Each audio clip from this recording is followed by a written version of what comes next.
Hello guys, today I'm going to tell you about that block hub coin. Now before I start the video, let's share my legal disclaimer. This video is only for educational purpose. Do your own research for the investing. According to the white paper, block hub coin is a community driven utility token built on Ethereum blockchain ERC20 that aims to bridge real world businesses with digital adoption. Designed for practical use, BHC enable payments, rewards, incentives and access to services across lifestyle, creative, and service based industries.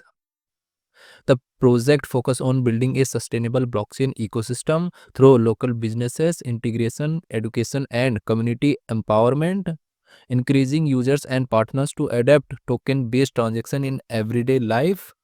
With a fixed supply and utility oriented vision, VHC strives to position itself as a practical digital assets with real world value and long term community growth. Block Hub coin total supply is 19 million and circulating supply is also 19 million. Block Hub token.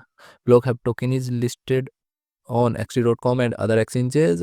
If I share my opinion with you, then this project up to 65% chances is that it is a legit or good project. So guys, don't take my opinion as a financial advice. Do your own research for the investing. Thanks for watching.